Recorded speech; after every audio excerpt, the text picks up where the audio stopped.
불확실한 시장에 맞설 차별화된 투자 전략 5월 13일 머니쇼 플러스 시작합니다. 오늘 오전 혼조로 출발했던 국내 증시 그 흐름이 좀 유지된 모습이었는데 코스피는 2,600선, 그러니까 보합권에서 마감이 됐고요. 코스닥은 0.9% 상승 마감했습니다. 자, 그리고 좀 전에 CNN 보도에 따르면요. 미국 맥도날드가 올 여름에 37만 5천 명을 채용할 계획이라고 밝혔는데 2년 동안 미국에 900개 신규 매장도 추가로 열 계획이라고 하네요. 근데 맥도날드 1분기 매출이 줄어들지 않았나요? 네네. 선뜻 대규모 투자에 나서기 쉽지 않을 텐데 로봇도 안 쓰고. 그러게요. 네, 자, 트럼프 사람을. 대통령이 워낙 햄버거를 좋아하잖아요. 그런데 지난해 또 대선 기간에 맥도날드 가서 직접 일도 했다고 하니까 그 사랑에 화답하기 위해서 이제 맥도날드가 고용지표 개선에 기여한다라는 해석도 있는 것 같습니다. 여름에만 37만 명 넘게 채용하는 거 보면 진짜 규모는 어마어마하게 큰 것 같습니다. 네. 아무래도 그러니까 신규 점포로. 점포로 열는 거죠. 네. 자, 이 소식을 또 미국 노동부 장관 앞에서 발표했으니까 확실히 정부에서는 좋아할 만한 소식이 될 것 같은데 실질적으로 맥도날드 주가에 영향이 있을지는 좀 지켜보셔야 될 것 같습니다. 지금 보시고 계신 머니쇼는 SBS BJ과 유튜브에서 실시간 시청이 가능합니다. 더 많은 국내 주식 정보 받아보실 분들은 카카오톡 채널 머니랩 추가하시기 바랍니다. 그럼 오늘 증시 인사이트 출연자 모셔볼까요? 더 프리미어 강관우 대표님 모셨습니다. 어서 오세요. 안녕하세요. 미국이랑 중국이랑 어저께 이제 스페셜하게 진짜 발표를 했는데 전체적으로 어떻게 보셨나요?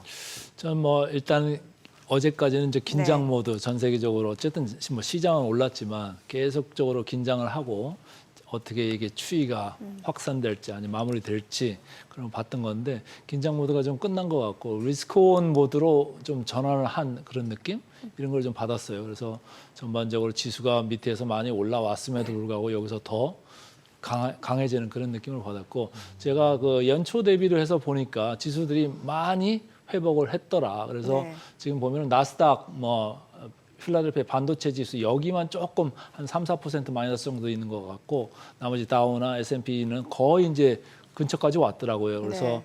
자, 지금부터는 어떻게 갈지 참 흥미진진한데 일단 최근에 좀 올라온 거에서는 롱 언니 이쪽 펀드들이 산 것도 있겠습니다만은 계속적으로 숏 스퀴즈나 이런 것들도 많이 섞여 있을 거라고요. 헤지 펀드들이 엄청나게 이제 지금 당하고 있는 이런 상황인데 오히려 우리 서학개미나 이런 사람들은 오히려 더 좋을 거예요. 아마 계속적으로 올려가면서 숏 스퀴즈를 만들어내고 하면서 올라갈 때 보면 원래는 숏 스퀴즈가 더 가파르게 올라가잖아요. 네네. 근데 최근에 저항 구간에 있었다가 한 최근 일주일 동안 그걸 뚫고 지금 올라가는 국면은 거의 숏 스퀴즈가 나오는 그런 느낌으로 저는 받아들였어요. 그래서 전반적으로 그것과 리스크온 모드가 지금 합쳐져 가지고 미국 3대 지수가 이렇게 많이 좀 올라왔다 이런 생각인데 조금 의외였던 거는 이제 미국의 국채 10년물 금리가 네네. 좀 위쪽으로 많이 올랐잖아요. 그러게요. 예, 그래서 오히려 조금 밑으로 갈 수도 있겠다 이런 생각도 했는데 아무래도 이제 중국하고 교역이 이제 정상화 다시 풀린다라고 하면은 물가 압력이 있었던 거를 조금 없어지는 걸로 좀 시장이 볼 수도 있는 거 아닌가 이런 생각을 하면서 그렇다고 하면은 야 그럼 경기가 침체되는 게 좀 아닌가벼 이렇게 하면서 경기가 그나마 조금 제대로 돌아갈 수 있다라고 하면은 페드에서 금리 인하를 당장에 빨리 할 그런 가능성이 없는 거 아니겠느냐 이런 생각을 하는 사람이 좀 늘어난 거 아니겠나. 그래서 미국 국채 금리가 오르니까 달러화 지수도 같이 좀 올라가는. 네. 그래가지고 미국 탈 달러화 경향이 최근까지 좀 있었는데 어제는 조금 거기에서 반대로 돌아가는 그런 모습이 있었다. 그래서 전체적으로 좀 리스크를 안 지려고 했던 그런 분위기에서 리스크를 좀 테이킹하자 이런 느낌으로 간 것 같습니다. 기관 투자가들도 그렇게 생각을 하고 있을까요? 왜냐하면 펀더멘탈 지표들이나 이런 것들로 봐서는 계속 침체 우려는 있는 거고. 침체는 어쩔 수밖에 없는데 그쵸. 우리가 생각했던 거는 기존의 거는 침체가 네. 깊고 길게 갈 수 길게 갈 있다 건데. 이런 거였잖아. 네. 근데 어제 그런 합의 때문에 깊고가 얕고 길게는 짧게. 짧게 이렇게 좀 바뀌는 국면이니까 기본적으로 생각했던 거에서 좀 변화가 됐잖아요. 상당히 큰 변화잖아요. 그리고 우리가 생각했을 때 뭐 80%를 트럼프 대통령이 얘기를 했었고 저는 다른 방송에서 이런 얘기도 했었어. 50%만 가도 서프라이즈다. 아, 이렇게 했었는데 그게 네, 맞아요. 30%까지 가버렸잖아요.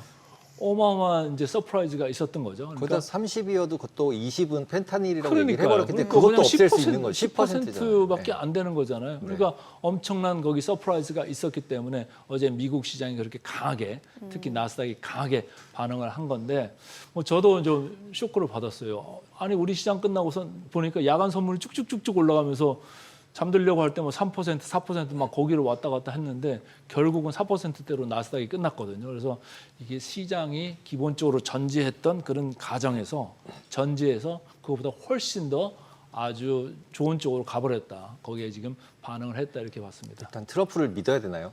트럼프가 말을 바꾸지 않을까요? 근데 전 갑자기 트럼프가 근데 뭐 이제 신뢰도는 뭐 이미 오래전에 좀 네. 떨어져가지고 근데 어쨌든 협상하고 그러는 거는 뭐 그런 건 타고난 것 같아요. 어쨌든 뭐 쥐고 판을 흔드는 건데 이번에 미국하고 중국하고 하는 거 보면 서로도 니드가 다 있었잖아요. 중국도 뭐 이렇게 체면을 많이 차리고 자기들한테 조금 뭐 대우를 좀 해줘야지 협상장에 이렇게 나가고 그런 거를 이제 모양을 만들고 하고 싶었던 건데 그런 건 뭐 어쨌든 다 만들어 주고 이렇게 하면서 어쨌든 현실적인 양 국가 간에 현실적인 좀 타협이 있었다 이렇게 좀 이해하고 있습니다.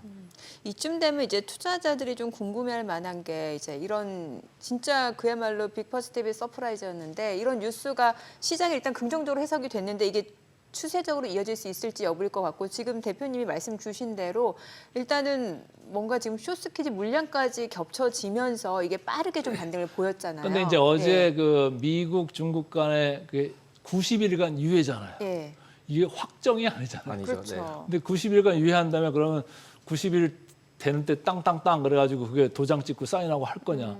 그거 아닐 수도 또 있잖아요. 예. 그러니까요. 협상 과정이 아주 진한하고 또 생각보다 길 수 있잖아요. 또 트럼프라면 또 말이 언제 바뀔 트럼프 수 일기 있다. 때도 뭐 거의 1년 반 정도 그런 예. 협상 과정이 있었잖아요. 그러니까 그런 것 때문에 또 왔다 갔다 하는 그런 장 그리고 변동성, 불확실성 그런 게 또 있을 거예요. 많이 또 지수가 시장이 좀 올라왔기 때문에 거기서 또 차익 실현을 하면은 또 그러니까요. 톱라인으로 톱 뉴스가 뭐 또 원래 불확실성이 또 있다. 수익 실현은 어저께 다 했었어야 되는 거 아닌가요? 네, 그런 바닥에 산 생각도 사람들은 조금 있어요. 왜냐하면은 네. 지금 우리가 이제 이게 고점 느낌이 온다, 저점 느낌이다 할 때 주로 크게 지수나 이런 걸 볼 때 보는 지표가 하나 대표적인 게 RSI라는 게 있습니다. 네. 상대 강도 지수잖아요. 잘 아시겠지만. 근데 이게 일부 지표는 벌써 70 근처까지 와 있어요. 70을 넘어가는 순간 그때부터는 좀 과열 국면이라고 보는 네네. 거잖아요. 그리고 우리가 CNN 비즈니스 같은 데 보면은 우리가 탐욕 공포 지수 이런 게 있지 않습니까? 네. 이게 한 달 전에는 거의 한 자릿수까지 극도의 공포까지 갔던 게 어제 보니까 이제 거의 60선 뭐 중반까지 이렇게 와 있더라고요. 그러니까 지금 어떻게 보면 좀 탐욕을 가지는 이런 구간을 오히려 지금 가버리고 있어요. 그래서 네. 야, 슬슬 좀 팔 시점이 오는 거 아니야? 이런 생각을 하는 사람이 있을 것 같아요. 근데 그 로저스 같은 사람은 최근에 그랬잖아요. 헤지펀드 자기는 숏 이제 치기 시작하고 싶다고. 근데 그게 맞는 것 같아요.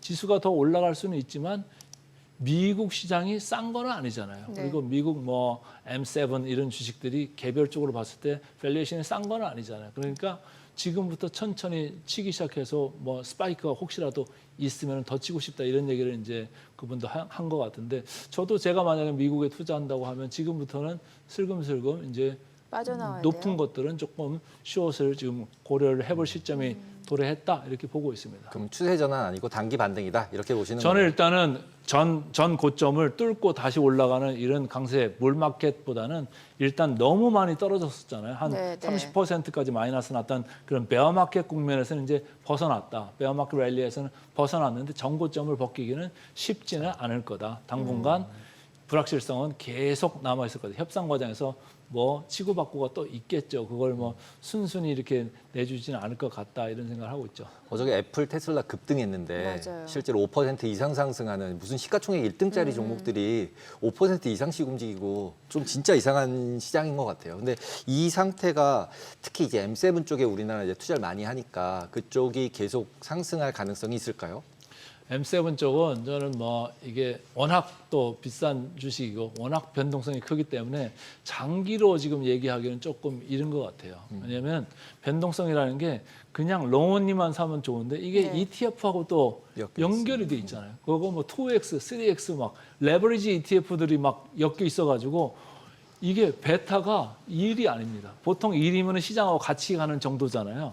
근데 항상 보면 내려갈 때도 그렇고 올라갈 때도 그렇고 베타라는 게 있어가지고 베타가 2 아니면 3 그 이상으로 올라가요. 그러니까 이렇게 시가총액이 뭐 어마어마한 주식들이 올라갈 때 보면 지수 1% 올라가는데 여기는 뭐 3%, 4%, 5% 이렇게 올라가고 내려갈 때도 거꾸로 마찬가지잖아요. 떨어질 때도 보면은 지난번에 테슬라 3X 그런 거 다 네. 손실 봤잖아요. 투자자들이 거꾸로 가는 바람에. 그래서 베타가 상당히 커져 있다. 그리고 이 M7의 시총 비중이 뭐 차지하는 비중이 너무나 영향력이 커져 있기 때문에 시장의 변동성은 어쩔 수가 없다 이렇게 보고 있습니다. 그래서 당분간은 왔다 갔다 하는 그런 국면. 근데 여기서 크게 빠질 것 같지는 않다. 이미 최악은 견디고 왔잖아요. 그리고 최악에서 지금 관세가 계속 내려가는 국면. 그리고 중국 관세 그 이유를 보여주면서 여러 가지 모범 답안을 제시한 꼴이 됐잖아요. 그러니까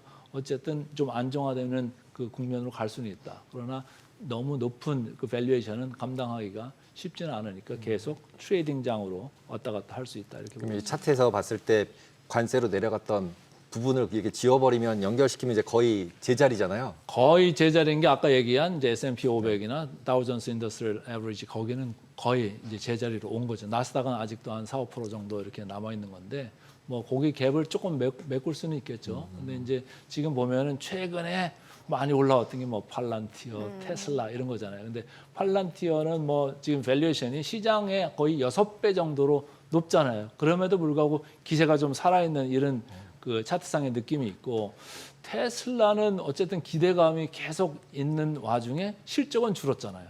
그러니까 밸류에이션은 오히려 더 높아지는 거예요. 실적만으로 보면은 밸류에이션은 더 비싸지고 있어요. 더 비싸지고 있는데 주가는 상당히 이제 치고 올라왔죠. 근데 제가 택시가 있으니까 로봇 택시가 있으니까. 거기에 대해 이제 기대감들이 있는 건데 두 회사의 공통점이 있죠. 거기에 아주 대주주들이 지금 트럼프 정부하고 아주 친한 사람들이잖아요. 그러니까 시장에서는 뭐 사학개미들도 마찬가지고 거기에 좀 베팅을 한 거 아니겠느냐. 그러나 제가 이제 펀더멘털하게 볼 때는 그거를 정당화하려면은 이익을 훨씬 더 많이 내야 된다. 뭐 사이버 택시가 됐든 뭐 자율주행이 됐든 거기서 숫자가 보강이 돼야 되는데 시간이 좀 걸릴 수 있을 것 같고 뭐 팔란티어도 지금 뭐 돈을 잘 벌고 뭐 이익이 잘 나왔다 이런 얘기는 1분기에 있었습니다만은 그러나 그 밸류에이션 대비해서는 그거는 뭐 택도 없는 얘기고 밸류에이션이 시장 대비 6배나 가 있다는 얘기는 뭐냐면 시장의 기대 수준이 그 정도로 높다라는 얘기예요. 그걸 충족할 수 있겠느냐? 그건 쉽지는 않을 거다. 그때 1분기 실적 잘 나왔을 때도 그 다음날 어떻게 됐습니까? 10% 넘게 빠졌잖아요. 그렇게 실적 좋다고 생각을 했는데 그러니까 기대 수준이 지금 높은 게 좀 약점이다. 지난번에 우리 엔비디아도 작년에 보면은 실적 잘 나올 때마다 어떻게 했어요? 다 세론으로 그날 당일날 주가가 엄청 밀리잖아요. 네. 다시 올라오고는 했습니다만 그래서 기대 수준이 상당히 지금 높아진 상태는 맞다. 그렇기 때문에 저는 트레이딩 쪽으로 임하는 게 어떻겠느냐 이렇게 보고 있는 거죠. 그러면 지금 섹터별로 봤을 때 이제 주요 매그니피센트 세븐이라고 하는 빅테크 관련주들은 여전히 고평가 구간이기 때문에 트레이딩 관점을 접근해야 된다 이렇게 보시는 거고 네. 그 외에 뭔가 좀 방어적인 섹터들이 있잖아요. 그동안 미증시에서 그동안 어느 정도 그래도 수익률을 방어했던 뭐 리츠라든지 부동산이라든지 금융 쪽 이런 쪽은 어떻게 보시는 거예요? 금융 쪽은 뭐 같이 그것도 이제 움직이는 경향이 있어요. 이게 뭐 경제가 좋아지면은 금융이 네. 좋아지는 거잖아요. 네네. 근데 어제 그 타협의 결과가 뭐냐면 경기 침체가 짧고 얕다라고 보면 금융 쪽도 좋아질 수 있는 거죠. 딜도 막 많아질 수도 있는 거고 투자하려고 했던 거를 많이 지연했다가 거기서 이제 바로 이제 캐펙스나 이런 게 들어간다고 보면 뱅킹 딜 횟수도 많아지고 사이즈도 네. 커질 수 있잖아요. 그리고 특히 이제 미국에서 지금 제조업을 하겠다는 거 아니겠습니까? 중국은 니네 소비를 좀 더 좀 해. 미국 우리는 소비만 많이 했는데 앞으로는 좀 제조 생산 좀 많이 할게. 그러면 어떻게 돈이 필요하잖아요. 자본시장에서 돈을 펀딩을 하든지 아니면 뱅킹 론을 갖다가 쓰든지 어쨌든 그런 비즈니스가 많아질 수 있다라고 보면은 뱅킹 쪽도 나쁠 거는 없죠. 경기가 좋아진다고 하면 말이죠. 그래서 그런 게 좋을 수 있고 그다음에 소비재 쪽도 괜찮을 것 같아요. 소비재. 중국에서 수출 할 때 관세를 그렇게 많이 때렸었는데 네. 그걸 갖다 내려놓으면 정상적으로 아니면 예전보다 조금 비싸진 이제 관세율 때문에 비싸졌겠습니다만 그런 게 이제 들어오는 거 그게 어제 주가를 보면 다 나와요. 네. 뭐 룰루레몬이나 나이키나 뭐 이런 거 주가 보세요. 10% 이상으로 강세를 보이면서 아주 강하게 반등을 했거든요. 이번에 그러니까, 재고 엄청 쌓아놓을 것 같아요. 그러니까 이거 또 어떻게 바뀔지 모르잖아요. 그래서 그러니까. 경제 데이터가 전부 네. 다 이게 이상해질 것 같아요. 왜냐하면 그러니까요. 90일 있다가 뭔 일이 일어날지 또 네. 모르니까 네. 일단 또 사놔야 되잖아요. 네. 그리고 우리나라 시장에서 오늘 힌트를 좀 준 게 있는데 H&M 같은 게 그런 거잖아요. 빨리 수출이나 수입 같은 걸 많이 하려면 해운 운임이 올라갈 수 있는 거잖아요. 그러니까 그렇죠. 이쪽 트랜스포테이션 관련된 이쪽도 좀 있는 것 같고 그다음에 뭐 건설 기계나 아니면 기계류, 자동차 이런 것 이쪽도 야 90일 후에 어떻게 살지 알아? 야 빨리빨리 밀어내. 아니면 부품 같은 거 빨리빨리 사와. 이런 거 해가지고 저 원가 부담이 생각했던 것보다 줄어들 수 있다 그러면 주가는 또 좋을 수 있잖아요. 그래서 IT, 테크 말고도 나머지 부분에서도 전체적으로 좀 뭐 어떻게 보면 좋아지는 사이클이 당분간은 들어올 수 있다 이렇게 보는 거죠. 트럼프가 이제 지금 사우디 갔잖아요. 가는데 팔란티어랑 그다음에 블랙락 CEO들을 같이 데려가더라고요. 그래서 두 개가 무슨 연관이 있을까? JP를 데려가야 될 것 같은데 다이먼 회장님을 데려갔어야 될 것 같은데 예전과 다르게 블랙락을 데려가시더라고요. 그래서 대출이 아니라 뭘 펀드를 하시려고 그러나 블랙락이라고 하면 뭐 전 세계에 뭐 안 들어가는 데가 없는 그 펀드잖아요. 전 세계 제일 이제 대형 펀드 중에 하나인데 그런데 그러니까 이제 뭔가 비즈니스 거리가 있으면 갖다 연결해 줘가지고 뭐 자기들이 펀딩 해가지고 사우디 돈을 받든 어디 돈을 받든 해가지고 뭐 쏠 수도 있는 미국에 쏠 수도 있는 거고 그런 거죠. 그걸 뭐 사우디나 뭐 다른 나라에 쏠 수 있는 그런 거를 펀딩하러 간 것 같지는 않고요. 제가 볼 때는 어쨌든 굵직한 데가 이제 사우디잖아요. 그러니까 거기 돈 받아가지고 미국이나 아니면 자기들 중국에다 쏘는 거 아닐까요? 사우디에서 받아서 중국에다 쏴줄게 내가 뭐 이렇게 하고 글쎄요. 근데 중국에는 이제 그걸 쏠려면 이제 전제 조건이 있어야 돼. 시장 개방을 빨리 하고 더 풀어라. 이번에 이제 거기까지 얘기가 확실히 많이 들어간 것 같지는 않은데 어쨌든 환율도 좀 건드려야 되고 자본시장 이쪽도 건드려야 되고 거기에서 이제 컨세션 양허를 좀 받아야 될 거예요. 그걸 받은 다음에는 이제 그 말씀하신 스토리가 근데 유효할 수 지금 있죠. 이제 합의된 걸 보면 일단은 무역 관세를 하는데 베센트가 주요잖아요. 역할을 그 했죠. 얘기는 결국은 관세하고는 상관없이 네. 이틀 동안이나 했잖아요, 회의를. 지금 이렇게 원상 복귀만 시키는 의사결정을 할 거였으면 이틀만 하지 않았을 것 같거든요. 그 10분이면 될 일을. 이미 얘기는- 그 전부터 뭐 사전에 네. 한번 접촉이 있었다고 이제 나왔었잖아요. 근데 이제 어떻게 보면은 이제 강경론자가 좀 뒤에 물러서 있고 시장주의자가 이제 나가가지고 어쨌든 시장이 지금 망가져 있고 이게 경제가 이상하게 돌아가는 것 같으니까 걷다가 이제 페드는 도와줄 생각도 안 하고 그러니까 빨리 이제 수습하는 차원에서 이렇게 한 건데 중국과는 이제 환율 얘기나 뭐 시장 개방 얘기나 이런 얘기는 좀 더 해야 될 겁니다. 이미 하지 않았을까요? 어느 정도? 조금은 했어도 그게 네. 뭐 단기간에 그렇게 빨리 이렇게 하긴 어렵죠, 네. 확인을 할 수는 없는 얘기고. 근데 이제 보면은 우리가 계속 최근에 걱정했던 게 환율 시장에서 환율이 갑자기 급변을 했잖아요. 대만 네. 달러가 그랬고 최근에 보면은 중국 위안화도 그렇잖아요. 이게 뭐 거의 7.4까지 갔다가 어제 보니까 7.19, 뭐 7.2까지 팍 내려왔는데 우리 시장 뭐 원달러 환율도 계속 거기에 춤을 추고 있잖아요. 근데 결국은 이 환율 쪽에서 좀 치고 들어오는 뭐가 있지 않을까. 거기서 강하게 요구를 하지 않을까. 저희 약간의 뇌피셜은 그랬거든요. 네. 대만 달러를 팍 공격을 했어요. 네. 10% 빠진 거 봤잖아요, 이틀에. 네, 네. 너네도 이렇게 된다. 아. 이렇게 협박을 하는 거죠, 이제. 베센트가 헤지펀드 해서. 왜냐하면 이제 CNH, 그러니까 홍콩에 있는 이제 오프쇼 위안이 있고 이제 온쇼 위안이 있잖아요. 내국이랑 양쪽에서. 그럼 이쪽을 공격을 하면 너네도 이렇게 됐을 때 너네 방어할 수 있을 것 같니? 그냥 우리 같이 조용히 협의하자. 그리고 실제로 이번에 어제랑 오늘이랑 봤을 때 나머지 통화들은 전부 다 이제 달러 강세가 됐어요. 네. 근데 네. 위안화는 약세거든요. 네, 오늘도. 그렇죠. 네. 오늘조차도. 그러면 둘이 얘기했으니까 밑에다 점 찍어주면 되니까 어차피. 어차피 그 정부가 다 네, 고시하는 환율이기 때문에. 근데 네. 오늘도 보니까 정부가 밑에다 찍어줬거든요. 네. 근데 네. 계속 올라왔더라고요. 네. 그러니까 이제 시장 따라서 계속 올라오는 거고 달러가 약세가 강세니까 달러가 이제 강세니까. 뭐 네. 전 세계적으로 누가 네. 대통령을 하고 누가 뭐 주석을 해도 시장을 이기는 그쵸. 그건 없어요. 그러니까 이제 일단은 아래다 찍어주기 시작을 하셨다는 거죠. 이제 네, 네. 중앙은행이 예전에는 조금 위쪽으로 옛날에 위쪽으로 위에다 가려고. 찍어줬는데 근데 이번에 이제 아래다 그때는 찍어줬다. 관세율이 145% 얘기를 했었잖아요. 그래서 아니 예전 같이 트럼프 일기 같이 그럼 위안화를 절하를 시켜가지고 이거를 방어할 정도가 되나? 그럼 이거를 뭐 더블로 절하를 시켜야 되는데 이걸 어떻게 이걸 할 수가 있나 이런 생각을 했던 거죠. 네. 그래서 봤는데 다행히 어제 뭐 30%대가 나온 거고 펜타닐 빼면 이제 10%니까 거기서 이제 어떻게 보면 유도리가 있는 레인지 안으로는 들어온 거잖아요. 네. 근데 네. 어쨌든 저게 환율 강세로 가고 그러면 어떻게 하겠습니까? 이제 중국에서 금리 또 내리고 하면서 내수 부양하겠죠. 그러면 시장한테는 되게 좋은 방향으로 가는 거예요. 나중에 어떻게 될지는 모르겠습니다만은 우리나라도 만약에 이제 워낙 환율이 이렇게 내려가기 1200원 시작하면 가면 금리 뭐 네, 막 내려도 되죠. 예, 내려갈 수 있어요. 그러면 시장이 더 활성화될 수 있습니다. 그래서 시장한테는 괜찮은 거예요. 근데 그 가정 안에는 외국인이 돈을 가지고 들어와야 한국으로 되는 들어온다, 중국으로 들어간다라는 가정이 네. 있어야 가능한 일이잖아요. 네. 금리 내려도 그 통화가 강세가 되려면 네. 돈이 들어와야 되잖아요. 그러면은 결국 지금 제가 딱 뇌피셜 생겼던 건 어제 그 블랙락 데려가서 펀드를 돈을 넣어줄 거니까 이 금리를 낮춰도 위안화 강세 갈 수 있어. 뭐 이런 정도의 근데 뭔가를 좀 중국의 해주지 데이터를 않았을까요? 제가 이제 밸류에이션 같은 것도 계속 네. 트래킹을 하고 있는데 중국이 안 비쌉니다. 주식이요? 중국 시장이요. 주식 시장의 PER이요. 10배 조금 넘어요. 우리보다 그렇게 비싸지 않아요.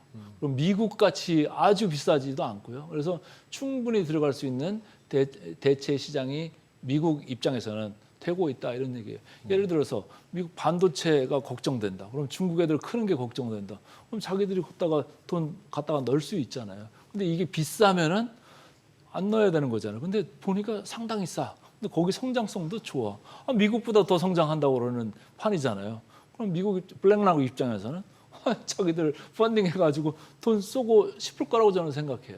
그리고 뭐 미국에 이제 또 더블 상장돼 있는 뭐 여러 가지 알리바바나 뭐 네. JD.com이나 이런 거 쭉 보면은 PER이요. 중국이라고 우리가 왜 우리 중국 관련 이제 한국에도 상장된 그 회사들 많잖아요. PER 보면 다 20배, 30배 이러거든요. 근데 정작 미국에 상장돼 있는 그 이카머스 주식들 PER 보면요. 10배 전후밖에 안 돼요. 엄청나게 쌉니다. 그러니까 블랙락 입장에서는 돈 갖다가 중국 주식 사고 싶겠죠. 근데 네. 지금 계속 중국에서 얘기하는 미국에서 요구하는 오픈해라라는 부분이 블랙락은 아마 제가 알기로는 51% 넘겨서 100% 지분 다 아마 다 샀을 것 같은데 사도 되는 걸로 열어줬잖아요. 중국도 이미. 근데 지금 뭐를 자꾸 열라고 하는 건지를 전 잘 모르겠더라고요. 이미 다 지분도 100% 사도 되고 자기가 비즈니스 하고 싶으면 해도 되는데 저도 뭐 정확하게는 네. 모르겠습니다만 하여튼 열어야 될 부분들은 많이 있을 겁니다. 그러니까 지적재산권 뭐 이런 잡고 거? 지적재산권은 뭐 중국 가면은 다 카피인데. 우리나라도 옛날에 그런 네, 때가 있었죠. 있었잖아요. 네. 그래서 뭐 그런 거기 때문에 뭐 가장 이렇게 쑤실 수 있는 미국으로서는 큰 무기가 될 수 있는 거잖아요. 그러니까 미국이 무역 수지에서는 계속 적자가 날 수 있어도 그런 데서 뭐 그러니까요. 다 로열티를 네. 빼갈 수 있는 거잖아요. 그러니까 찾아 먹을 수 있는 거는 찾아 먹는 미국이기 때문에 우리나라한테서 쑤셔가지고 다 이렇게 다 걸어가지고 가져갔듯이 중국 가서도 그런 거를 앞으로 더 많이 벌릴 수 있다 이런 거고 그다음에 그 non-traded barrier라고 했잖아요. 비관세 네네. 장벽. 네, 그쵸, 그거. 비관세 장벽이 이제 많잖아요. 우리나라도 뭐 쇠고기 수입이나 이런 거에서 되게 까다롭게 해가지고 미국 쇠고기 들어오는 거에 여러 가지 지장이 있기 때문에 미국에서도 우리하고 무역 협상할 때 그런 걸 이제 거론을 많이 해왔었는데 중국도 마찬가지일 거라고. 이렇게 보이지 않는 그 비관세 장벽, 야 이거 니네 이거 잘못하는 거 아니냐? 이거 치워라, 이거 빼라. 뭐 그런 참견이나 그런 거를 많이 조건을 걸겠죠. 거기에서 뭐 협상할 거리도 많이 나올 거고 그럼 중국에서는 일방적으로 또 한 방향으로 갈 수 없으니까 또 상대방의 뭐 카운터로 뭐 니네 그럼 이거 우리한테 양호해라 그런 조건을 또 걸 거고 그래서 이 지난한 협상 과정이 언제 끝날지는 모르겠다. 그때까지는 시장은 그렇게 크게 마음을 놓을 상승하기는 필요는 없다. 예, 이렇게 아니 봅니다. 이번에 그 스위스 제네바에 베센트 재무장관이 간 거에 대해서 이제 중국 쪽 전문가분들은 이런 해석을 하더라고요.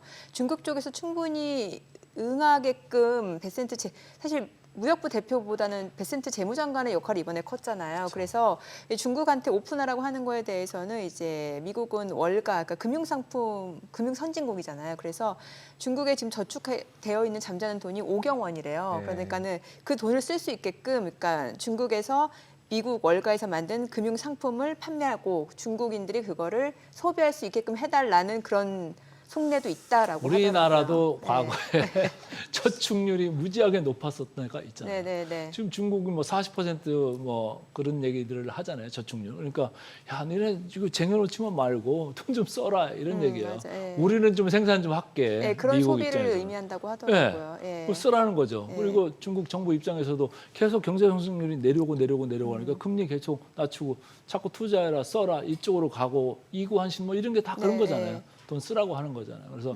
우리나라 뭐 관련주들도 그렇고 미국도 그런 거 관련주 그런 쪽은 수혜를 많이 받을 수 있다 이렇게 보는 거죠. 네. 그리고 뭐 좀 전 나온 지 한 3, 40분 된 소식이긴 합니다만 이제 그 중국발 소액 수입품 있잖아요. 그러니까 흔히 말하는 미국인들이 중국 제품 직구하는 거요. 그러니까 $800 미만 이걸 미니미스라고 하죠. 여기에 네. 대해서 앞서 그 트럼프가 한 120%까지 관세를 인상했잖아요. 네. 근데 이 부분에 대해서도 54%로 인하하는 행정명령에 서명했다라는 소식이 나오니까. 근데 그런 것도 네. 제가 보면은 저도 뭐 이렇게 테무나 뭐 이런 거 네, 네. 알리바마 이거 보면 가격이 너무 싸서 네. 관세를 50% 하나, 100% 하나 뭐 그렇긴 별 차이가 합니다만 없어요. 미국 그래도 입장에서도 그럴 거예요. 직구하는 사람들 입장에서는 직구하는 맛이라는 게 네, 그런 거는 있죠. 예, 소액 제품을 딱 그렇잖아요. 근데 네. 거기에 갑자기 120%면 물건 가격이 2배가 되는 거예요. 근데 2배라고 해도 엄청 싸니까 뭐 그래도 $800 미만이면 우리나라 돈은 100만 원짜리가 100만 원이죠. 이게 200만 원이 되는데 이게 근데 그래도 100만 원짜리를 구매하는 경우가 그렇게 많을까요? 저는 물론 5만 원 이하라서. 예. 근데 저는 근데 그렇게- 이게 저는 딱 그 뉴스 지금 나온 거 보고 말씀하신 거 들으면 그거 전에 오전 중에 보잉 풀어줬잖아요. 네. 그러니까 비싼 거 풀어주고 싼 거 풀어주고 네. 뭔가 중국이 미치는 것 같은데요. 아니 보잉 어차피 뭐 이쪽에서 안 사면 또 딴 쪽에서 딴 쪽에서 에어버스 사니까. 사야 되는데 네. 에어버스 더 비싸잖아요. 뭐 보잉보다. 그래서 뭐 어쩔 수 없는 건데 이카머스 같은 거 뭐 그런 거는 중국을 따라올 나라가 있을까요? 네. 없죠. 없잖아요. 그렇죠. 그게 예. 뭐 베트남에 이런 데서 캄보디아나 더 싸게 만들 수는 있습니다만은 거기 뭐 로지스틱스나 뭐 이 시스템까지 다 빌드인으로 들어가야 되는 거니까 그런 걸 해줄 수 있는 나라가 없어요. 우리나라도 지금 우리나라 다 잠식을 지금 당하고 있는 상황이잖아요. 우리나라 같이 이렇게 인프라가 잘 돼 있는 이커머스 인프라 상황에서도 지금 잠식을 당하고 있는데 미국은 뭐 아무것도 없잖아요. 그리고 미국이 이제 말이 안 된다고 지난번에 제가 말씀드렸던 게 아니 자기들이 제조업 부활하고 싶다고 알겠어요 무슨 말인지는.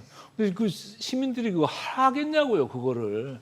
그러니까 진짜 뭐 제조업을 부활시키고 하려면 하이테크 쪽으로 가서 그게 뭐 테슬라가 됐든 엔비디아가 됐든 뭐 가가지고 그럼 로봇 써가지고 좋게 만들어 사람 없는 공장을. 그래서 니네가 아주 혁신적인 그런 제조업을 하면 되는 거 아니야? 자기가 뭐 수공업이나 아니면 내지는 그런 조만한 뭐 아주 싼 이런 것까지 다 할 필요는 없는 거다. 그러니까 자기들이 이번에도 느낀 거예요. 여기서 완전히 디커플링은 할 수 없다. 자기들이 그러잖아요.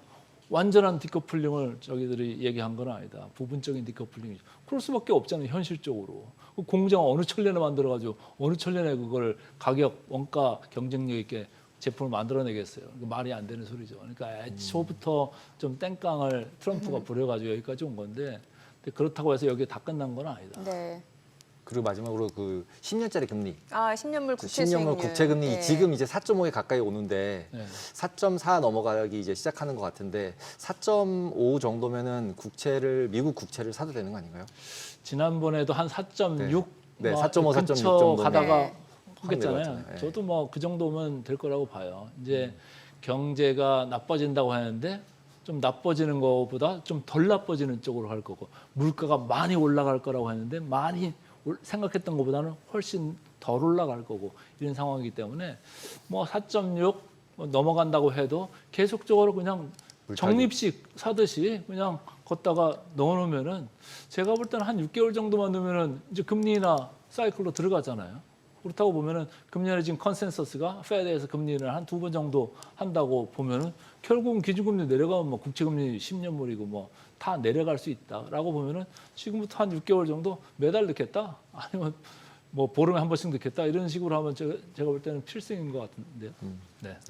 알겠습니다. 오늘 내용 여기까지 듣겠습니다. 잘 들었습니다. 고맙습니다.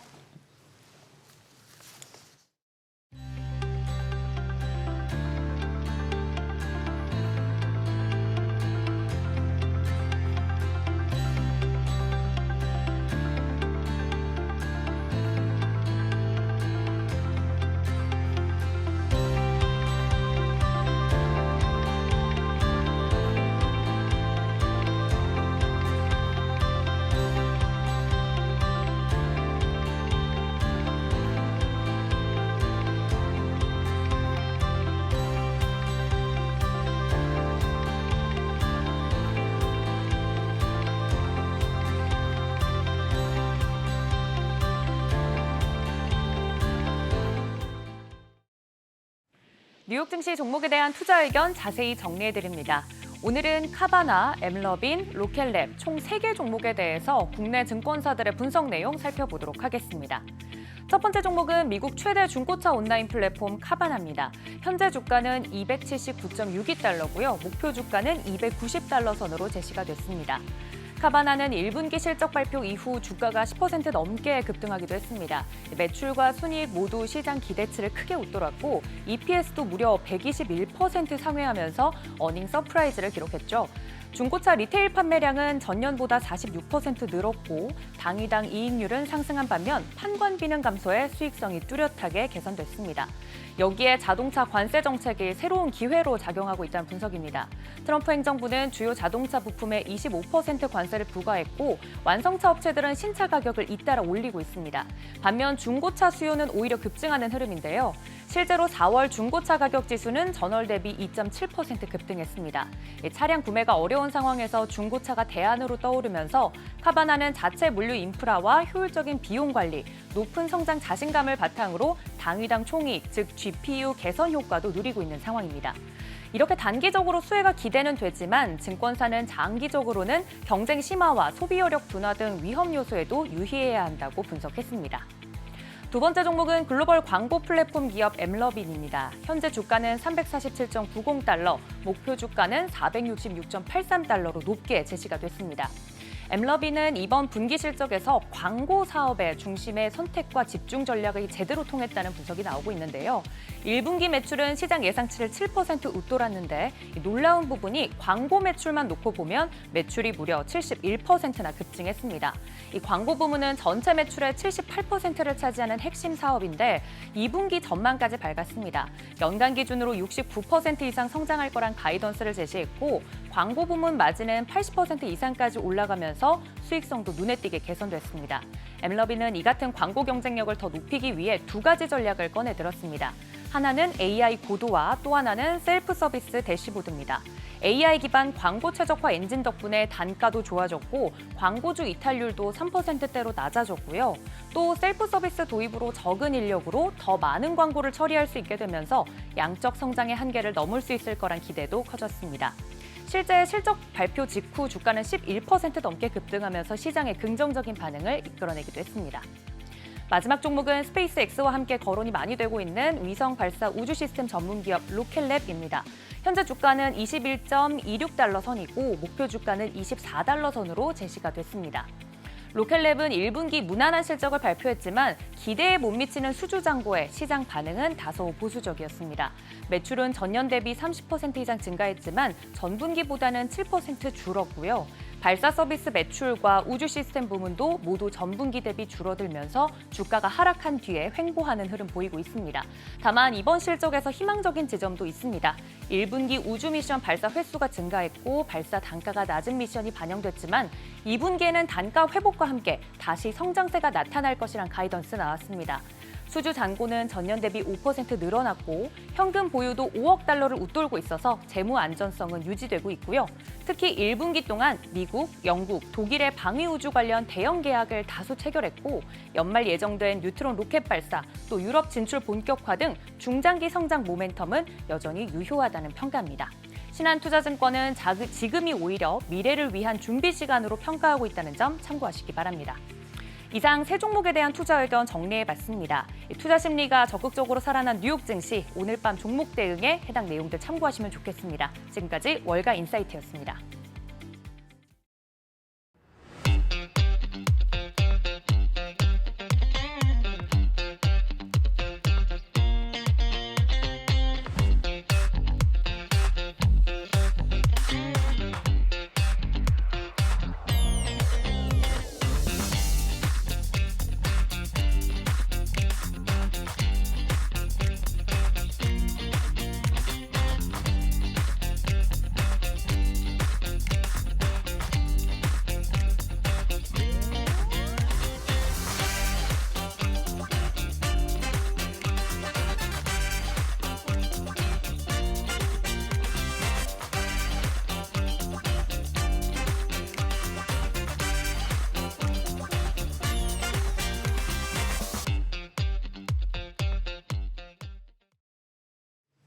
미국과 중국이 90일간 서로 관세를 인하하기로 합의한 이후 어느 쪽이 먼저 고개를 숙인 것인지 또 이후 경제적 영향은 어떨지 다양한 분석들이 나오고 있습니다.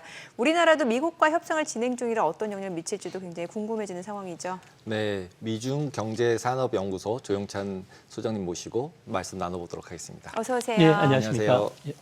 어저께 발표를 이제 다 서프라이즈로 받아들였는데 코멘트 중에 이런 게 있더라고요. 음식 맛이 좋으면 타이밍은 상관없다.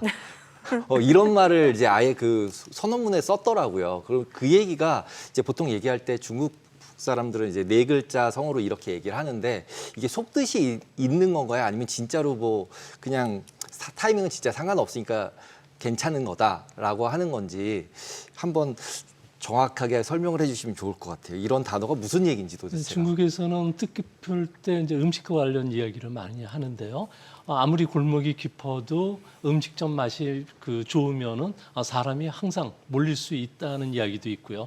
또 이번처럼 좋은 음식과 관련된 이야기들을 많이 하는 것을 봐가지고는 중국도 이번 회담에 대해서 많은 기대를 했고 실제 많은 성과를 얻었다는 의미가 되는데요. 이번 회담과 관련해서 분명한 것은 지난 그 G20 재무장관과 중앙은행 총재 회의 때부터 이거와 관련된 협의를 했습니다.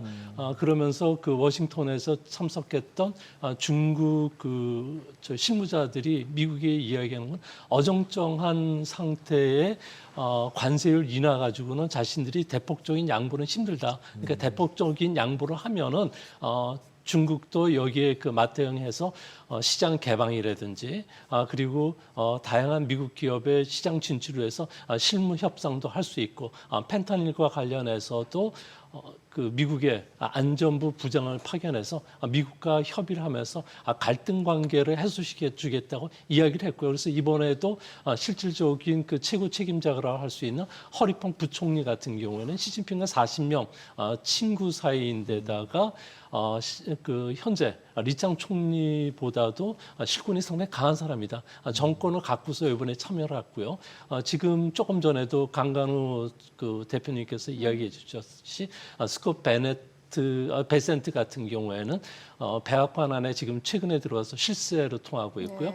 네. 주시장에서는 파월 푸시라는 게 주시장의 안전반 역할을 해줬다면 지금부터는 베센트 푸시 주시장을 부양시키는 가장 큰 역할을 해줄 정도로 실세로 통하는데 이 사람들이 가서 했는데 이제 여기서 대규모 양보를 하면서 중국이 이야기해왔던 자동차나 철강, 알루미늄에 관련된 품목 특별 관세도 이번에 이야기 안 하기로 했고요. 이번 협의 과정에서 미국이 비전략적 산업이라고 할 수 있는 생활용품이라든지 내구재와 관련해서는 미국이 디커플링을 원하지 않는다. 그 대신 전략적 산업과 관련된 디커플링이죠. 철강이나 항공, 반도체, 조선과 관련해서는 디커플링 추진하는 것에 대해서 그렇게 별다른 이의를 제기하지 않겠다. 그리고 그동안에 중국이 항상 주장해왔던 공정무역이라든지 상호 존중 그리고 평등한 협상도 이번에 이야기를 안 하면서 협의가 됐는데요. 이제 문제는 90일 간의 이제 무역 합의에서 높은 수준의 합의를 이룰 수 있느냐는 문제인데 이거와 관련해서는 좀 시각이 엇갈리긴 하지만 대체적인 평은 미국의 대한 무역흑자 축소는 이야기는 해줄 것이고 기울어진 운동장이라고 이야기했던 위에나 관련된 약세 부분도 시정을 해주지 않겠느냐 쪽의 의견이 모아집니다. 이것뿐만 아니라 중국이 그동안에 미국을 괴롭혔던 희토류, 희귀금속과 관련된 규제도 이번에 풀어주는 것으로 봐가지고는 다음번 협의가 제대로 진행이 되지 않는다면 지금까지는 1막 2장이 끝났지만 이제 2막 1장서부터는 협의가 진행이 좀 더디더라도 이전처럼 고율의 관세를 좀 돌아가지는 않을 것이다. 이렇게 보는 것은 만약에 고율의 관세로 돌아가면 미국뿐만 아니라 중국도 제재를 받게 될 뿐만 아니라 금융시장이 대규모 혼란이 또 초래가 될 수 있다는 거죠. 그래서 그런 측면에서는 이번에는 아무래도 좋은 결과가 좀 나오지 않을까 보입니다. 베센트 장관이 이제 얘기할 때 지금 이렇게 설정한 레벨이 상단이냐 하단이냐 이렇게 이제 기자가 질문했더니 하단이다. 이렇게 얘기를 했다는 얘기는 이번에 발표된 게 이제 저점이고 이제부터 협의하면서 계속 올릴 거야 이렇게 받아들이면 지금까지 나온 이제 관세 이슈에 대해서는 지금부터 과거에는 호재만 남아 있는 거였잖아요. 합의만 하면 호재야 이렇게 올라갈 거로 봤는데 지금 이제 어저께처럼 베센트가 오히려. 위 아래 중에 아래밖에 없어라고 얘기하면 이제부터는 악재밖에 안 나오는 거잖아요. 올리는 것만 뉴스가 하나씩 나올 테니까 그러면은 지금 이제 투자할 때는 되게 복잡해질 것 같은데. 최근에 주식시장을 보면은 그 미국 증시가 예상외로 강세를 보였거든요. 네. 근데 이 강세를 보인 이유 중에 하나가 트럼프의 그 유연한 관세 정책을 이끌었던 베센트 풋이 항상 존재했었고요.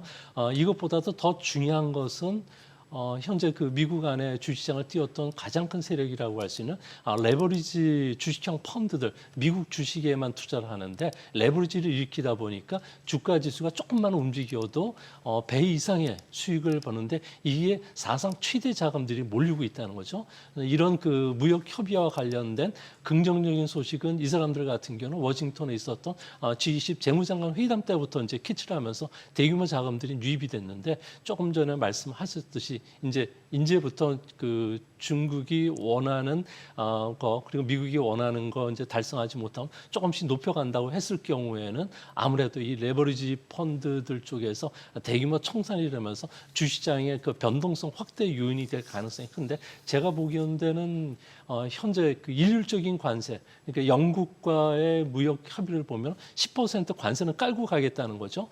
그리고 중국은 그 베센트 이야기로는 30% 관세를 기준으로 해서 이 사이에서 최선의 방법을 모색하고 다른 나라도 10에서 20, 30% 관세를 가져가겠다는 그런 틀인 것으로 보여지기 때문에 베센트가 이제 앞으로 중국이 어느 정도 시장 개방해 준다면 조금 더 그 관세율은 30% 그보다 조금 더 내려갈 가능성이 있지 않나. 그럼 10에서 30 사이라고 봐야 되는 건가요? 예, 이번 그 과정을 보면은 그래서 이제 각국들이 판단하건대 이번 그 관세 전쟁에서 시간은 미국 편이 아니라는 걸 이제 인식했죠. 미국 같은 경우는 당장 내년도 11월 달에 있는 중간 선거를 앞두고 트럼프의 지지율이 지금 40%대까지 안 된다는 겁니다.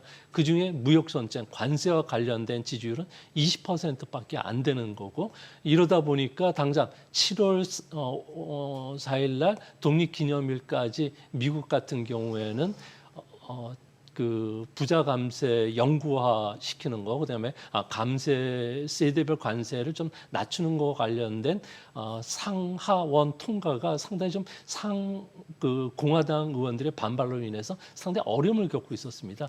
이 때문에 트럼프 같은 경우에는 부자와 관련된 증세를 이야기를 하면서 재정 건전화를 좀 이루겠다는 이야기를 돌아선 것도 이 때문인 것으로 보여진다는 측면에서 이제 앞으로 그 지지율과 관련된 부분들이 이번 그 협상의 가장 중요한 걸림돌이 되지 않을까 이렇게 보여집니다. 초부자 증세하는 예. 부분에 대한 거는 결국은 그냥 지지율 때문이었다. 예, 그렇죠. 예. 네. 그럼 딱 기한을 90일로 정한 이유는 혹시 뭐라고 다른 생각하세요? 나라들도 나라들도 대부분 90일간을 정했는데요. 이제 문제는 우리나라하고 일본과의 협상하는 과정에서 미국이 알게 됐다는 거죠. 산업 구조가 아예 다른 나라죠. 네. 그러다 보니까 미국 같은 경우에는 그 트럼프의 그 이기의 가장 큰 정책 틀이라는 것은 1944년부터 시작된 블레튼 우드 체제를 근본적으로 바꾼다는 거죠. 그러니까 이를 바꿈으로 인해서 그동안의 소비 대국인 미국 경제를 제조 대국으로 바꾸겠다는 거고요. 이와 관련해서 위엔화와 달러와 관련된 약세 정책을 피겠지만 기축 통화 체제는 그대로 가져가겠다는 거고요. 그리고 동맹국가 관련해서는 응분의 그 부담을 지는 이런 정책을 쓰는데 이런 정책들을 이번에 관세 정책과 맞물려서 무역 협의를 할 때 패키지 딜도 다 이제 추진한다는 겁니다. 그러니까 패키지 T를 추진하는데 무역 적자가 큰 나라들 대상으로 하다 보니까 산업 구조도 다르고 그다음에 정책 방향도 달라서 이게 이제 좀처럼 해결되지 않는다는 거죠. 그래서 베센트도 이야기를 했고 그다음에 상부장관도 이야기했지만 이번 무역 합의는 상당히 길어질 수 있다. 미국도 그렇게 보는 근거도 여기에 있지 않나 이렇게 보여집니다. 그럼 90일보다 넘어갈 수 있다는 거네요. 당연히 넘어가고 시간은 미국 편이 아니라는 것은 이번에 중국이 미국의 협상 과정에서 강경한 대치를 이어가고 관세율도 계속 높여가고 그리고 중국 같은 경우는 이제부터 아까 말씀드렸듯이 이막일장이라는 이야기를 했던 이유 중에 하나가 중국은 이번 무역 협상과 관련해서 살라미식 전술을 계속 쓰겠다는 겁니다. 계속 들어갈 때마다 새로운 걸 제기하고 또 협상을 좀 딜레이하면서 가는데 이 때문에 그 월가 쪽에서는 미중 간의 무역 협상 트럼프가 이번에 협상수를 쓸 때 중국으로부터 많은 것을 받기 위해서 80% 관세가 적당하다는 이야기를 자신이 그 포코의 달인이라고 하면서도 패를 먼저 까 보였다는 거죠. 그 이야기 자체는 미국도 좀 급하다는 이야기고 중국도 1,600만 개의 일자리가 미국 관세로 인해서 사라질 위기에 처해 있기 때문에 이런 거와 관련해서 서로가 이제 합의를 봤는데 실제는 이제 협상 과정이 좀 더 길어질 수 있고 우리나라와도 안보 그다음에 그 환율과 관련된 패키지들을 성공시키기 위해서는 상당한 시간이 걸릴 필요가 있지 않나 이렇게 보여집니다. 그리고 이거와 관련해서 우리나라도 서로 주지 않겠다. 중국 사례에서 보여줬기 때문에 앞으로 90일간 그 기간이 있겠지만 이 기간을 넘길 가능성도 크지 않나 이렇게 보여집니다. 그것도 보면은 우리도 우방이고 일본도 우방이고 유럽도 나름 우방인데 중국한테 제일 잘해준 거 아닌가요? 이번 결과로 보면 아무래도 미국 입장에서는 지금 가장 중요한 게 금융시장의 혼란도 있지만 미국의 스태그플레이션 압력이 점점 고조가 된다는 겁니다. 특히 그 소비자 신뢰 지수를 보면은 4월 달에 전달보다 7.9%포인트 떨어지면서 무려 5년 만에 최저 수준인 86까지 떨어졌는데요. 이 상황에서 지금 미국의 자동차 재고는 현재 57일 정도 남아 있다 그럽니다. 이제 가격 상승 압력을 받을 수밖에 없고 이 때문에 포드 자동차 같은 경우는 1년에 한 25억 달러 정도에 달하는 추가 비용도 되는 거고요. 또 대형 유통 기업인 그 월마트, 타켓 CEO 같은 경우는 트럼프하고 만나가지고 곧 그 매대에서 그 선반의 그 상품들이 거의 사라질 수 있는 상황이다. 그리고 소매 업체들 같은 경우는 팔 수 있는 상품이 좀 사라지고 있고요. 이 때문에 현재 그 미국 같은 경우에는 화물 수송량이 한 60% 감소했는데 이제 5월 달에는 더 감소할 수밖에 없는 게 5월 2일부터 800달러 이하의 전자상거래와 관련 해외 직구와 관련해서도 세금이 부과되기 때문에 이렇게 되면 물류업체들까지 상당히 고통을 받는다는 거죠. 그래서 미국 입장에서는 아무래도 급해질 수밖에 없었던 것으로 보여집니다. 그러면은 그 사이 동안 어떤 내용들의 그런 합의가 이루어지게 될까요? 90일 동안. 이제 구체적으로. 무역과 관련해서는 아무래도 무역 적자 축소 그리고 시장 개방과 관련된 구체적인 그 계획서들을 미국이 요구할 것이고요. 네. 중국이 좀 가장 그 경계하고 있는 위안화와 관련해서 지금 약세를 좀 멈추고 다시 절상 압력을 펴고 있는데 현재 그 대만 그리고 우리나라 그리고 일본과의 무역 협상에서 환율과 관련된 부분들을 상당히 강화했습니다. 이 때문에 지금 현재 그 미국의 국제 투자 2위 국가인 중국에 대해서 이제 국채 투자를 좀 어느 정도 멈추고 그리고 예금 달러 예금이라든지 이 부분들과 관련해서는 좀 멈춰달라는 요구를 할 것이고요. 장기 국채 30년물이나 100년물 정도를 계속한다면 미국은 달러 기축 통화 체제가 유지가 되기 때문에 이거와 관련된 이야기를 하고 또 이뿐만 아니라 지정학적 위험이 높아지는 부분과 관련된 부분들도 협의를 할 것으로 보여진다는 점에서 이런 문제들이 그 패키지 딜로 해결될 수 있는 상황은 아니거든요. 그래서 협상이 아무래도 장기화될 수 있지 않나. 그러나 트럼프 같은 경우에는 명목상 지지율도 높일 수 있을 뿐만 아니라 이번 그 주말에 중국과 정화 통화를 통해서 이전으로 리셋시키는 쪽에 역할을 했다는 측면에서는 아무래도 정치적인 그 하나의 그 훈장을 좀 받은 건 아닌가 이렇게 생각이 됩니다. 네. 그럼 이제 우리나라 경제는 지금 일단 뭐 90일 동안 그 서로 관세 인하를 지금 한 상황이기 때문에 우리나라에는 어떤 영향을 미치게 될까요? 네, 우리나라도 이번에 협상에 충분히 봐왔거든요. 네. 그래서 우리도 이제 미국과의 협상에서 미국 그 상품들, 특히 미국이 지금 그 중점적으로 들어온 LNG와 관련된 수입을 늘린다든지 콩이나 옥수수, 밀과 관련된 수입을 좀 확대시켜주고 그 대신 우리의 그 고용 창출과 관련된 부분들과 관련해서 아무래도 자동차 같은 경우는 우리 가구의 7명 중에 1명이 자동차와 관련된 산업에 종사하기 때문에 큰 역할을 해줄 수 있다는 측면에서 이런 분의 협상을 하는데 문제는 조금 전에도 말씀드렸듯이 이번 그 2차 협상서부터는 미국이 벼르고 환율뿐만 아니라 안보, 특히 안보와 관련해서는 주둔비 비용을 좀 인상을 하는 안을 그 대폭적으로 요구를 할 가능성이고 이거는 트럼프의 큰 틀의 정책 구상과도 맞물려 있기 때문에 미국이 양보를 하지는 않을 것으로 보여집니다. 다만 이번에 그 미국이 중국과 관련된 철강이라든지 과잉 생산 시설과 관련해서 전기 자동차, 배터리, 태양광 관련해 가지고 아무래도 압박을 가한다는 측면에서는 우리가 이 부분과 관련된 기업은 어부지리를 좀 얻을 가능성도 있지 않나 이렇게 보여집니다. 지금 조금 아까 말씀드린 태양광 같은 경우는 중국이 거의 시장 점유율 자체가 90% 이상이라고 돼 있어서 이제 미국에서 태양광이나 이쪽에 대한 비중을 계속 줄이려고 한다 일부러. 그러면 이렇게 관세를 매김으로써 다시 태양광이나 이런 것들이 조금 더 다른 나라들이 투자를 하거나 아니면 이럴 가능성도 있는 건가요? 네, 그렇습니다. 그 트럼프 같은 경우에는 뭐 전 세계를 대상으로 해서 인류 관세를 이제 부과를 하지만 품목별 관세는 이번 협상 대상에서 아예 제외가 됐거든요. 그런 측면에서는 앞으로 품목별 관세가 어느 쪽에 집중되느냐. 최근에 미국 같은 경우는 의약품을 중국에서 많이 수입을 합니다. 비타민 같은 경우는 거의 전 세계의 95%를 중국에서 옥수수에 추출해 가지고 쓰기 때문에 아무래도 링거제라든지 이런 것들은 거의 전적으로 그 중국에 의존하고 있는데 여기에 이제 관세를 부과하기 시작하고 태양광 패널뿐만 아니라 미국에 수출되는 전기, 자동차, 배터리와 관련해서도 품목별 관세를 언제든지 매길 수가 있다는 측면에서는 상대적으로 우리한테는 좀 수혜가 되지 않을까 보여집니다.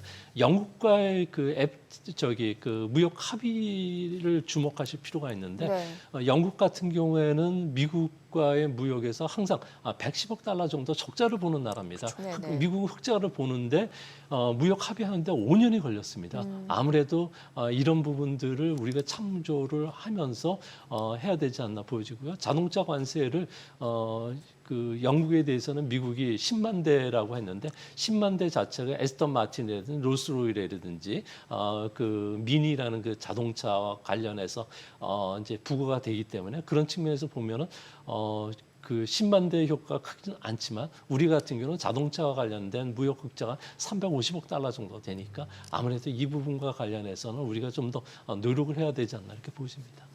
10만 대가 이게 영국이 미국한테 파는 전체라 그러더라고요. 예. 그래서 전체 관세를 깎아준 거라고 얘기를 다 하고 있으니까 깎아줘서 오히려 영국은 더 회피하지 않을까 그런 생각도 드네요. 그러면 우리나라 같은 경우 그런 자동차나 이런 부분들은 지금 현재 있는 수출입 대금으로 보면은 영국처럼 뭔가 혜택을 보는 상황은 아닌 거잖아요. 네, 분명히는 자동차와 관련된 철강과 관련된 부분에 대해서는 트럼프가 분명히 얘기를 했는데요. 제조 가동률을 올려주겠다는 이야기를 했고 이거 선거 공약이고 아무래도 중간 선거 이전까지는 이 부분을 우리가 25%보다는 좀 많이 깎을 수는 있어도 10% 이하로 깎기는 현재로서는 상당히 어렵지 않나 이렇게 보여지고요. 다만 미국의 그 포드라든지 GM과 같은 자동차 회사들 같은 경우에는 부품 수입이 지금 늘어날 수밖에 없는데 중국산 수입을 하면은 관세율이 높고 그런 측면에서 우리 쪽으로 돌릴 가능성이 크다는 점에서 이제 완성차보다는 부품 수출에 조금 더 치중을 하면서 미국이 부품 수입과 관련된 관세율을 크게 낮추거나 거의 제로로 가져갈 확률이 좀 높다는 측면에서는 좀 수혜받는 업종도 좀 달라지지 않을까 보여집니다. 네, 오늘 내용 잘 들었습니다. 고맙습니다. 감사합니다.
미국과 중국이 합의를 통해 관세 전쟁 중단을 선언한 이후 글로벌 증시는 환호했습니다. 오늘 국내 증시는 일단 코스피는 보합권, 이제 코스닥은 1% 가까이 오르는 모습이었는데 또 지수 선물 보니까 오늘 미증시는 어떨지도 사실 예측이 쉽지 않은 것 같고요. 네, 자, 그런 만큼 오늘 투자 노하우에서는 미중 합의가 또 증시에 어떤 영향을 미치는지 알아보겠습니다.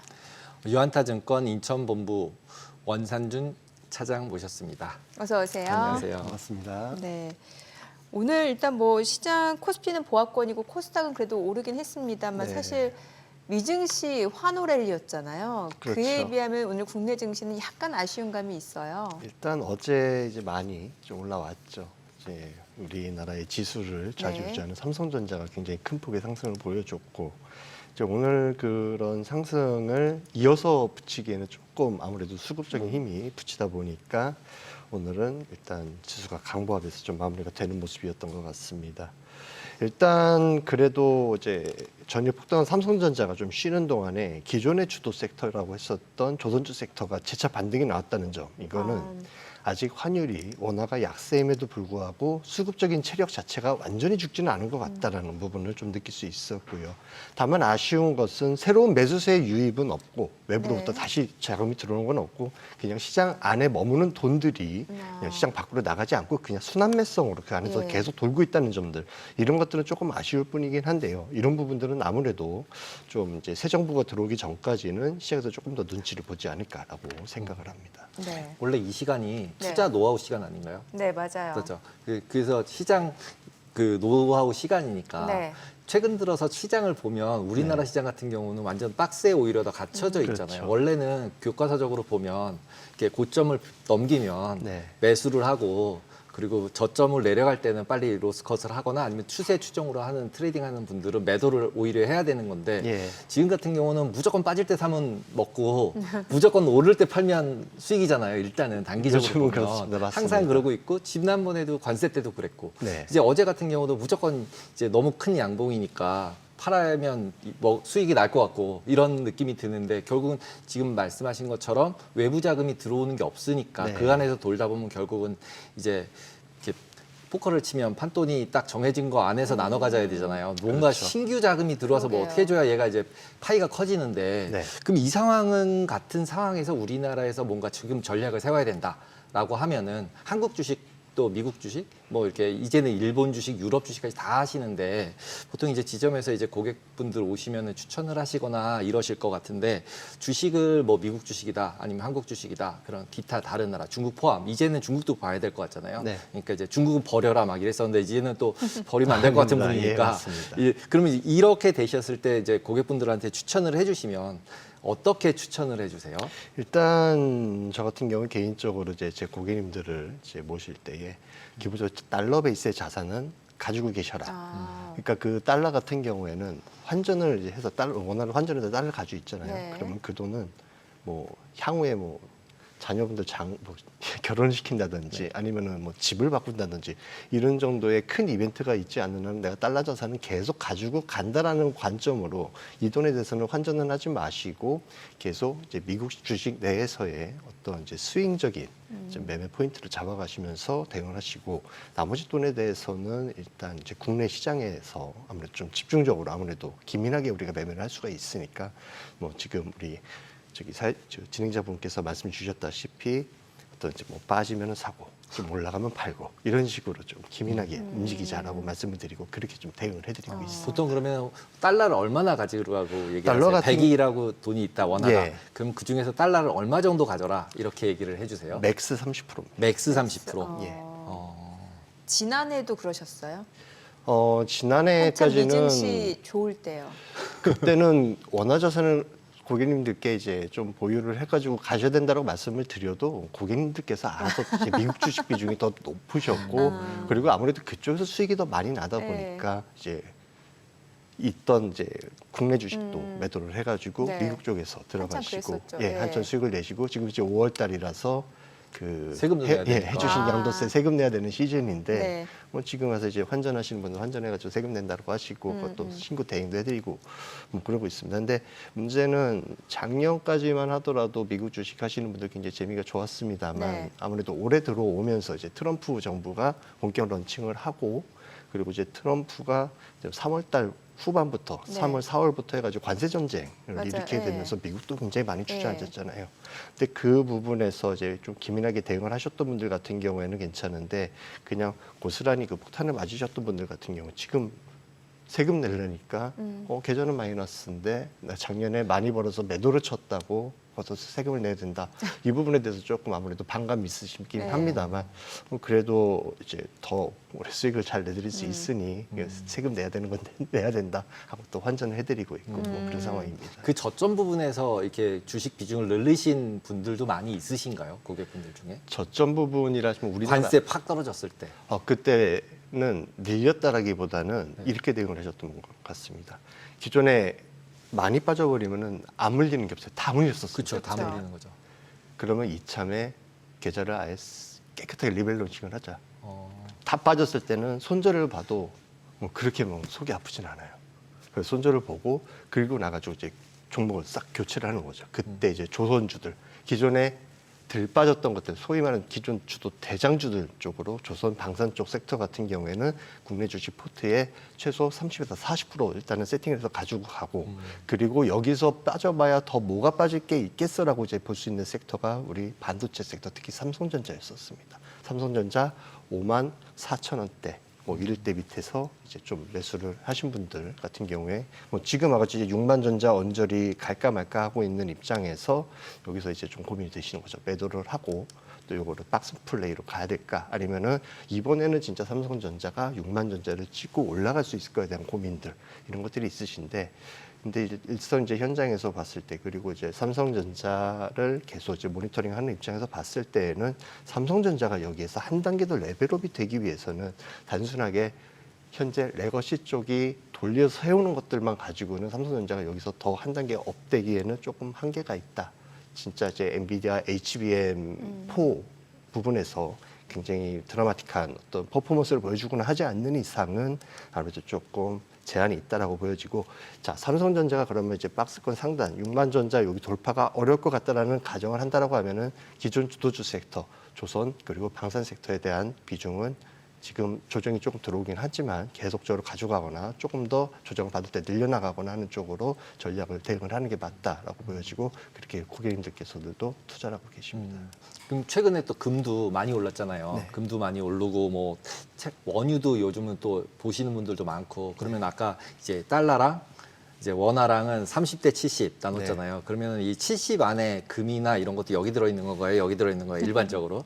일반적으로 일단은 달러 베이스 자산 달러 쪽으로 베이스 들어가 자산은 있고. 30% 예. 안에서 금도 들어가고 그렇죠. 뭐 유가 커머디티나 예. 이런 상품들도 들어가는 쪽으로 하시고 이 예. 70 정도는 이제 우리나라 장의 주식들로 순환매를 계속 따라가면서 이제 맞습니다. 매매하시는 다 이렇게 보면 되겠네요. 특히 이제 달러 자산들 같은 경우에는 우리가 이제 단순한 미국 주식만 보는 게 아니라 미국 채권들 같은 경우에도 지금 이제 10년물 금리 같은 경우 한 4.5 정도 나오고 30년물이 재밌는 게 이게 예전에 한번 확 쇼크가 났을 때 5%를 순간적으로 찍고 내려왔던 적이 있습니다. 그때 일단 이제 기민하셨던 조금 집중해서 보셨던 분들 같은 경우 5%대 찍었을 때 그때 좀 들어가신 분들이 계셨었고 지금 한 4.9 그리고 오늘 아침에 오전에 잘하면 이제 5%대에도 여차하면 잡을 수도 있겠더라고요. 근데 이제 4.9 중반 후반에서는 일단 30년물 채권 같은 경우에도 일단 트레이딩 관점에서는 충분히 접근해 볼 만하다. 지금 정도 잡아가지고 30년물이 이제 여름 좀 지났었을 때 이제 미국에서 뭐 금리 인하에 대한 어떤 좀 분위기가 또 다시 좀 커지거나 하게 된다라고 하면은 한 4.7대 좀 내려왔을 때 거기서 이제 매도를 한다라고 하더라도 충분히 차익 실현을 할 수 있는 그런 포인트가 되지 않을까 싶습니다. 그럼 지금 투자자분들이 30년 국채를 가지고 샀다 팔았다라고 계세요? 투자가 아니라? 그렇게 트레이딩 충분히 그 밴드가 나옵니다. 충분히 많이 나옵니다. 움직일 수는 있는데 예. 그래서 5%대 들어갔다가 국채를 가지고 트레이딩을 하시는 분들이 개인들이 생겼다는 게 되게 놀라운. 그 아무래도 큰손 고객님만 예, 상대하시는 그런 것 같아요. 국채 네. 같은 경우에가 이제 10만 개라고 하죠. 그쵸. 예, 10만부터 이제 10만 부터 30만 하는 분으로 건, 네. 들어갈 수가 있는데 뭐 그렇게 되면 이제 우리나라 돈은 한 6천에서 7천 정도 쌓이면은 아마 첫 매수 최소 가능 금액이 됩니다. 근데 뭐 충분히 그렇게 또 근데 대응하시는 그렇게 분들도 트레이딩 할 계시고. 거면 TMF 같이 3배짜리 레버리지 가지고 하지 왜 그거를 30년 국채를 가지고 하죠? 그렇죠. 아무래도 왜 그러는 걸까요? 그건 그러니까 트레이딩 관점으로 접근하기에는 예. 30년보다는 더 매력적인 게 세배- 많다. 많다. 그렇죠. 예. 채권은 그렇죠. 금리만 ETF로 이렇게 베팅하겠다고 대응하시는 하면 분들도 내가 5% 계시는데. 됐을 때 해서 트레이딩해서 수익을 네. 낼 거야라고 하면 솔직히 뭐 TMF나 이런 레버리지 돼 있는 채권형 ETF들을 가지고 트레이딩을 하면 되지. 네. 그거를 비드오퍼, 그러니까 사자 팔자 호가도 넓고 수수료도 엄청 비싼데 이걸 왜 채권 가지고 하죠?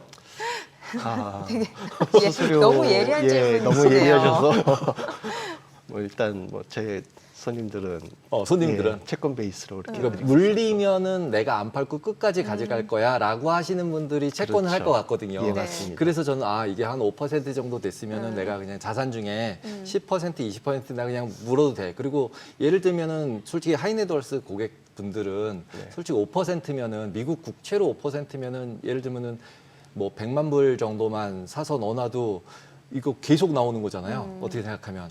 그러니까 원금 보장도 거의 완전히 달러로 되는 거고 그러면은 충분히 매력적이라고 저는 이제 생각을 네. 하거든요. 5%대 어느 정도 비중은 진짜 특별히 하이네드월스는. 근데 이제 트레이딩을 한다고 하시면 예를 들면 4.5 정도로 내려오면 다시 또 팔아버리고 또 뭐 이렇게 움직이실 거라면 그러신 분들이라면 오히려 그냥 TMF 같이 그냥 사다 팔았다 할 것 같은데 어떤 특별한 이제 이유가 있으시지 않을까라는 생각에서 제가 질문을 드렸던 거예요. 그렇게 하시는 분들의 의견이나 아니면은 이제 제안을 해주실 거잖아요. 이제 네. 고객분들한테. 그러실 때 이제 이러이러한 이유 때문에 이런 걸 하시면 되고 이러한 이유 때문에 이런 걸 하시면 됩니다라고 이제 제안을 주실 것 같고 그럼 이제 직관적으로 고객이 보고 움직이시는 게뭐 채권 금리 보고 움직이시는 분들이 조금 더 많으신 것 같더라고요. 쉽고 예, 그게 좀 가격으로 막 움직이는 예, 것보다는 그런 거를 조금 더 편안하게 편안하게 받아들이시는 받아들이니까. 그런 관점입니다. 네. 자, 그러면 이제 국내 증시 좀 섹터별로도 좀 여쭤볼게요. 사실 네. 반도체, 왜냐면 필라델피아 반도체 지수가 워낙 좋았으니까 좀 반도체 섹터가 좀 좋을 거라 생각을 네. 했는데 오늘 오전장만 하더라도 괜찮았거든요. 그런데 이제 오후 들어서 오히려 진짜 세로 뉴스라고 하죠. 반도체 쪽에서는 오히려 상승폭을 많이 반납한 채로 마무리가 네. 됐단 말이죠. 이거는 어떻게 판단하면 되는 건가요? 일단 지금 아마 미국 선물 네. 미국 선물 지수들이 우리나라 장중에 마이너스 맞아요.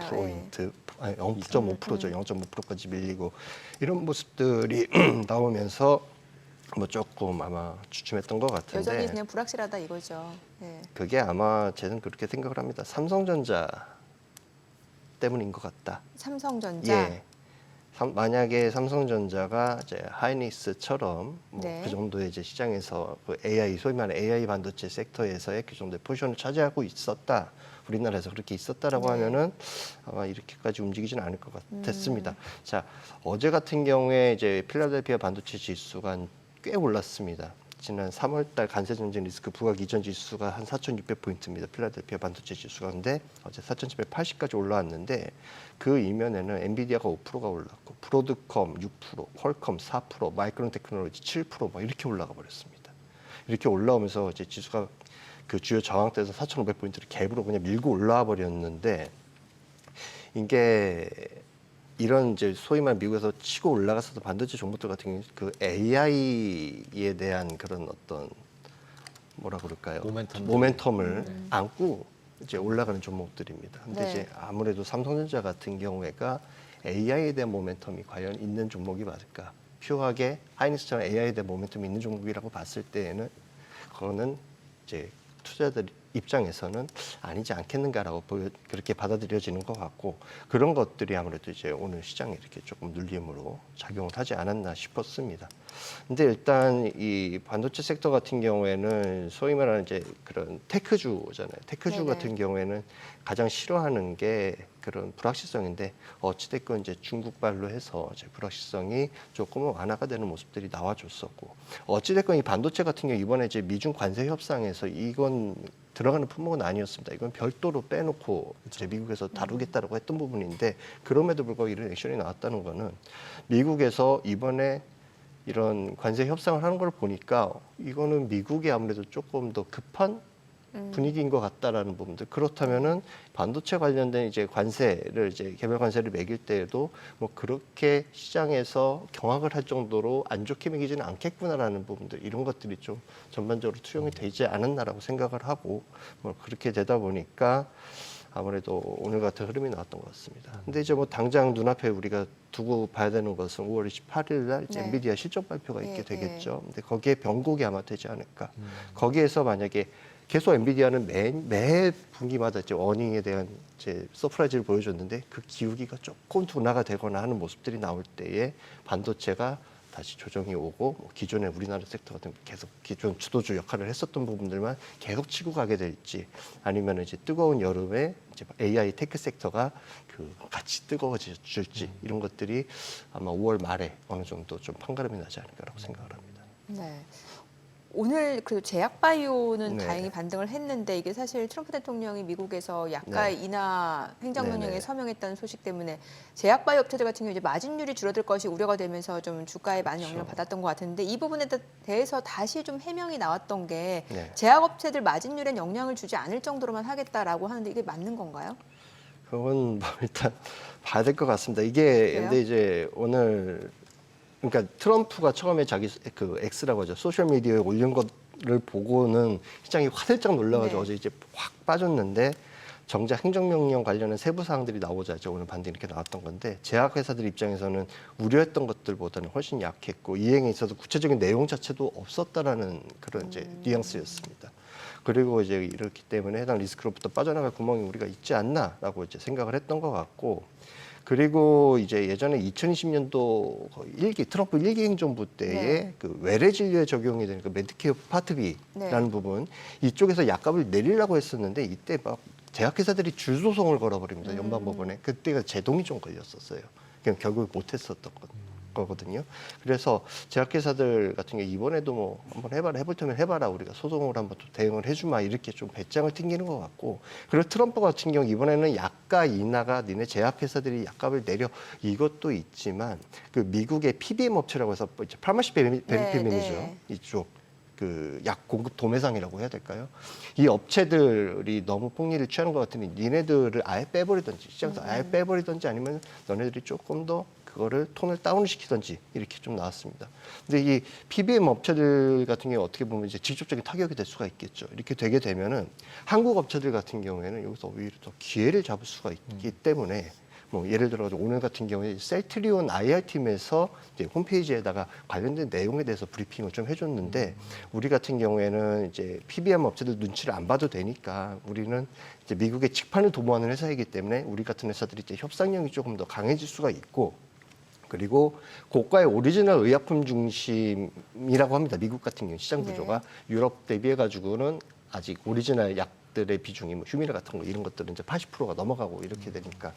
근데 이런 구조가 조금은 완화가 돼가지고 우리가 만드는 바이오시밀러 약에 대한 처방도 좀 더 늘어나지 않을까. 그래서 우리는 오히려 기회를 보고 있습니다라는 이런 해명이 나왔습니다. 그래서 이제 오늘 보면은 뭐 셀트리온이라든지 이제 바이넥스 같이 어떤 신약을 직접적으로 만드는 업체들보다는 이제 바이오시밀러를 이렇게 대응을 하는 업체들, 제네릭 업체들 이런 업체들이 좀 좋은 모습들을 우리가 볼 수 있지 않았나라고 생각을 합니다. 네, 오늘 여기까지 듣겠습니다. 잘 들었습니다. 네, 고맙습니다. 감사합니다. 어제는 시장이 좀 많이 올랐고 달러 인덱스도 좀 오르는 상황이었고 오히려 뭐 암호화폐 가상자산 쪽은 약간 좀 주춤하고 채권 가격 빠지고 있는데 오늘은 어떨지 또 궁금하네요. 그렇습니다. 어차피 지금은 채권이나 주식이나 이게 완전히 돈이 같이 움직이는 상황이 아닌 것 같아요. 예. 그래서 지금은 뭐를 예상하기보다는 일단은 아무리 이제 관세가 나왔어도 좀 조심해서 봐야 되는 시기가 아닌가라고 네. 생각이 듭니다. 뭐 휴전이라는 얘기가 나오잖아요. 네, 이게 일단 완료가 종전이 아니라 종전이 아니라. 예. 네. 그래요. 불확실성이 여전히 남아있다는 측면에서는 정말 대응의 영역이 아닐까라는 생각이 듭니다. 저희 방송 중에 전해드린 내용과 관련해서 모든 투자 판단의 책임은 투자자분들께 있다는 점 알려드립니다. 머니쇼 오늘 여기까지입니다. 여러분의 모든 경제 SBS 비즈가 함께하겠습니다. 저희는 내일 오후 3시 30분에 다시 찾아뵙겠습니다. 고맙습니다.